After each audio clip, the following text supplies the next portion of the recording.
Assalamualaikum warahmatullahi wabarakatuh. Selamat malam. Selamat malam ini saya akan mempresentasikan tentang analisis keadaan publik digital di bagian humas dan protokol. Sebelumnya, perkenalkan nama saya Firda Demboro dari Humas dan Protokol Kabupaten Mempawah. Sejatinya, pelayanan publik digital di humas protokol itu ada dua. Yang pertama, pelayanan informasi dan sosialisasi kegiatan pimpinan. Dan kedua, pelayanan publik secara umum. Layanan informasi dan sosialisasi kegiatan pimpinan itu ada di akun Instagram @prokopim_Mempawah. Akun ini berisi tentang berita terkait kegiatan Bupati dan Wakil Bupati Kabupaten Mempawah. Dan kemudian pelayanan publik secara umum itu biasanya ada tiga. Yang pertama, penerimaan undangan dari masyarakat terkait kehadiran pimpinan di acara masyarakat. Yang kedua, untuk menentukan pertemuan atau audiensi dengan Bupati dan Wakil Bupati, serta untuk mengetahui informasi jadwal Bupati dan Wakil Bupati. Namun, nyatanya, pelayanan publik digital humas dan protokol ternyata kurang efektif dan efisien.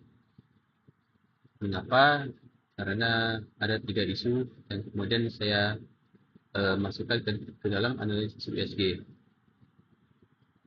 Yang pertama itu ada satu, penggunaan aplikasi digital yang terbatas. Dengan skor urgensi 4, seriousness 4, dan growth 4, dengan total skor 12. Yang kedua, kurangnya kompetensi staf humas dalam produksi konten videografis. Itu urgensinya 3, seriousness-nya 4, dan growth-nya 3. Dengan total skor 10, dan menempatkan isu kedua ini menjadi prioritas 3. Dan isu terakhir adalah kurangnya SOP terkait pelayanan publik digital. Dengan urgensi 5, seriousness 4, dan growth 4, dengan total skor 13. Maka, berdasarkan analisis USG tersebut, perubahan SOP harus dilaksanakan terlebih dahulu karena SOP adalah panduan operasional pertama. Jika SOP terkait pelayanan publik digital kurang atau bahkan tidak ada, maka operasional pelayanan publik digital akan susah untuk dilaksanakan karena mengganggu alur kerja dan berpotensi menyebabkan ketidakpastian dari instansi atau bagian ke masyarakat. Kemudian dibentuklah tujuan analisis. Yang pertama, material. 1, gaya bahasa terlalu formal atau berbatis. Yang kedua, kurangnya variasi format konten. Terlalu banyak teks atau berita, kurang infografis atau video.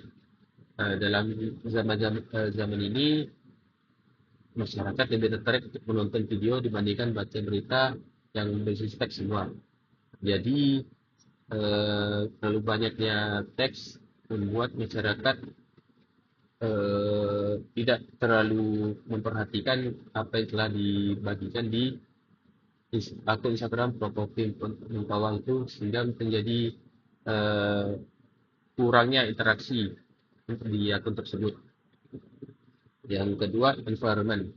Yang pertama, masyarakat tidak tahu SOP terkait pelayanan digital di bagian humas dan protokol, dan tidak adanya integrasi data IKM atau indeks kepuasan masyarakat.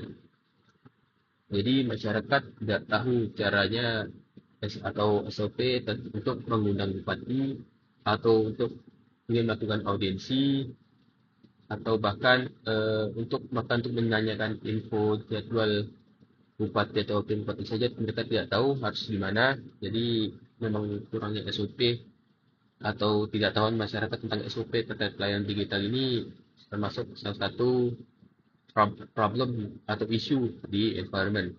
Kemudian tidak ada data indeks kepuasan masyarakat, sehingga tidak ada umpan balik dari masyarakat terkait pelayanan yang telah staf humas dan protokol berikan di pelayanan publik digital. Kemudian yang pertama, kurangnya kompetensi digital dan literasi teknologi di kalangan pegawai dan staf yang sama menangani tugas offline dan online, menyebabkan fokus terpecah. Jadi mungkin karena hanya ada satu akun yang aktif di media sosial, yaitu di Instagram, jadi kompetensi digital pegawainya tidak berkembang karena mereka hanya membuat berita untuk di Instagram. Padahal jika mereka menggunakan media sosial lain seperti TikTok atau YouTube, maka kompetensi digital mereka akan meningkat karena mereka akan juga berlatih untuk membuat video infografis dan atau juga video grafis terkait pelayanan publik digital. Dan kemudian staff di rumah protokol itu mungkin staffnya tidak terlalu banyak, sehingga mereka yang melakukan tugas offline ya seperti memotret kegiatan bupati atau juga memvideokan kegiatan bupati itu fokusnya terpecah antara tugas offline dan online mereka, sehingga pelayanan publik digital mereka tidak terlalu efektif karena mereka juga terlalu fokus ke tugas offline mereka.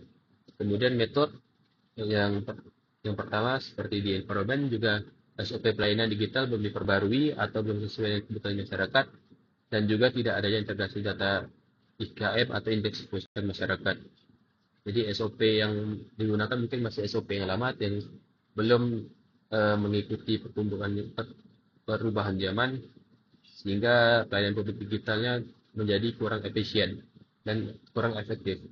Juga tidak adanya umpan baik dari masyarakat terkait indeks kepuasan ini, jadi staf di humas dan protokol itu tidak mengetahui seberapa dan tidak menerima kritik berarti dari masyarakat.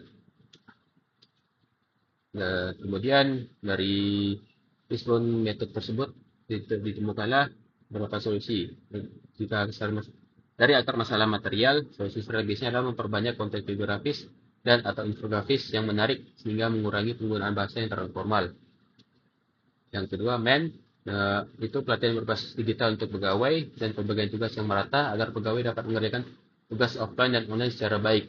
Dapat juga mempertimbangkan menambah personil dan penggunaan sistem otomasi untuk kegiatan repetitif seperti penjadwalan konten. Yang ketiga itu metode, yaitu membuat atau memperbaharui SOP yang ada yang dapat dan mudah dimengerti oleh masyarakat. Melakukan pendekatan ke masyarakat atau penyebaran informasi dari SOP yang terbaru agar masyarakat tahu dan mengerti tentang pelayanan publik digital di humas dan protokol. Yang keempat itu environment, yaitu melakukan pendekatan masyarakat atau menyebar informasi terkait SOP yang baru tersebut agar masyarakat tahu dan mengerti tentang pelayanan publik digital di humas protokol, serta menyebarkan survei kepuasan masyarakat agar mampu menghitung indeks kepuasan masyarakat terkait pelayanan publik digital. Solusi-solusi ini harus diimplementasikan secara holistik atau menyeluruh. Keberhasilan digitalisasi humas dan protokol sangat bergantung pada kombinasi peningkatan kompetensi SDM, perbaikan prosedur, pembaruan teknologi, dan dukungan pimpinan. Terima kasih atas atensinya. Saya ucapkan terima kasih banyak. Assalamualaikum warahmatullahi wabarakatuh.